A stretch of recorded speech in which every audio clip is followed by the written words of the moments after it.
Justin Gaethje went on with John Anik. I think it was the Anik and Florian podcast, I think is what it was. But the piece I saw was just Anik and just Gaethje on a split screen, and they discussed that punch. Do you guys remember that punch in the fight where Chandler, one of the hardest punches that was even thrown.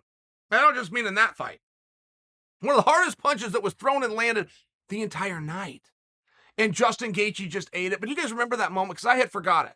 I watched the whole thing. As soon as I got reminded, I got it. I got the visual in my head. I forgot it even happened. And one of the reasons I forgot that it happened is because Gaethje took it so well. And then it was like the end of the round where there's a break in the action. At any rate, Gaethje weighed in on that. So, and Gaethje was cool. I had a guy call me on this because it was Mike Beltran that was reffing. And Mike Beltran as a referee is beyond reproach. You have never heard anybody ever question him. He is on my Mount Rushmore. He is a top 4 ever. But the number one reason that he's a top 4 ever is he is in charge of that cage, period. You take Big John, who's everybody's number 1. Other referees will tell you John's not. John is in charge of that cage. The police officer side of John comes out when he's overseeing a fight, which is why it is always fair. John is not nervous. John is not worried. John is in charge. But Beltran has that same skill. Make no mistake. That is his cage. Okay. Gaethje told a different side, though, from a different perspective than I saw. So there was something with a poke in the eye, something along these lines. And Beltran says, now I'm getting close here, guys. I don't have to be exactly right because my point's something different. But Beltran addresses it and says, are you okay? And Gaethje says, yes. Now, what Gaethje was saying yes to is he'd taken the punch after that. Gaethje tried to back up. And I remember watching the fight going, hey, Chandler, go. Gaethje doesn't get a call timeout, and the referee hasn't. Are you guys aware of it? Do you ever think of it in that perspective? You cannot call timeout in MMA. Like, you get hurt in basketball, oh, timeout, oh, I hurt my arm. No, you get hurt in MMA to the point you're calling timeout. That means I'm done. There is no timeouts. And this used to get looked at very closely because Matt Hughes, when he was the champion, went through a period of time where he was calling his own timeouts. And every referee gave it to him. They understood what he was saying. There was understanding he thought he was low blow or he thought he was poked in the eye. But the ref didn't call it. Matt called his own timeouts, and then the referees came over the top and gave him the break, which is illegal. You can't do that. At any rate, when Gaethje, and this is from my seat, right? I can't hear these things. I've got to hear this Justin Gaethje interview. But from my seat where I saw it, it looked like Gaethje called his own timeout, and Chandler realized the ref didn't back him up, popped him in the face. And so Gaethje weighed in on that. And Gaethje was pretty cool towards Beltran. He really was. He said, man, this is a human being, but we had a miscommunication.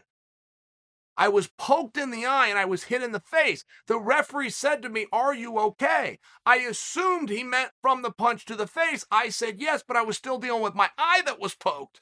So then when he tells us to keep fighting, I wasn't ready. I wanted my moment for the eye. And the referee said, Beltran said, no, you said you were okay. And the fight continued.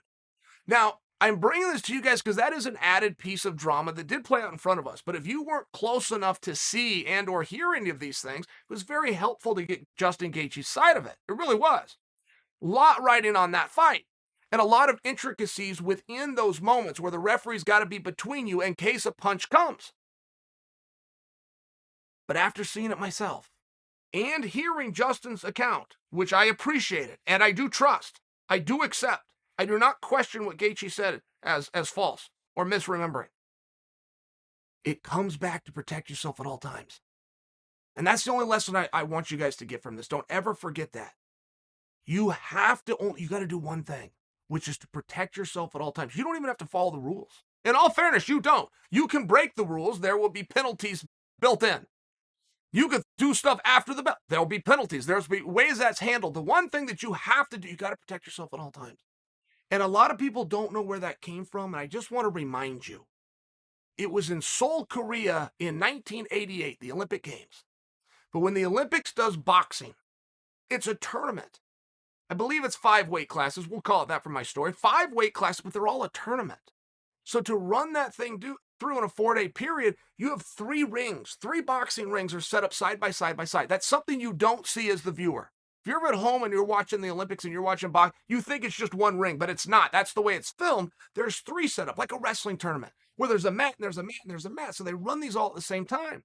And the guy who was picked by ESPN and Sports Illustrated as the greatest lock And this was including over our basketball team that was supposed to win it. The greatest lock to win a gold medal gets knocked out. Why? Because a whistle went off in an opposing ring. Our guy dropped his hands and started to go back to his corner, and the guy knocked him out. So the referee saw what happened. The opponent saw what happened. The fighter, our fighters, an American, knew what had happened. But that was still in what's called good time. The whistle was not blown, whether you thought it was or not. It wasn't, which is why you must protect yourself at all times. And the referees will even tell you, just so you guys understand how in-depth this is, the referee will come to your locker room before the match. He'll ask you if you have any questions. Most guys are going to say no. If you ask a question, go ahead. Most guys say no. I've got an understanding of the rules. And the referee will tell you, it will tell you it every single time you fight. You stop when I stop you, not the bell. If you hear a bell, I will stop you. I will put my hands on you. And the moment I do, you stop. But don't stop for anything else. And that just comes back to protect yourself at all times. And if fighters knew the history, and by the way, I said it was Seoul, Korea in 88. It was Barcelona in 92. Relevant to the story because the guy that Sports Illustrated said was the greatest lock to win the gold medal. That was the first year that the Dream Team, the Dream Team was able to compete. We rigged the system and brought our pros in. Total scummy move by us, but other countries did it too. Gets knocked out, and that's where that comes from. Protect yourself at all times. Anytime you're in that ring. Who was that kid?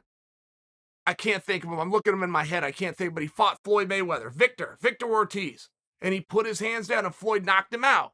And then Floyd grabbed the microphone and said, they said, well, he wasn't ready. He thought it was a break. Floyd said, protect yourself at all times. Floyd was right. Floyd was right. You can't call your own timeouts. And even if you do, you must protect yourself at all times.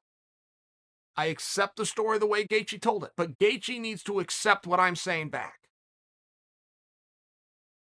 It was fair play, but protect yourself at all times.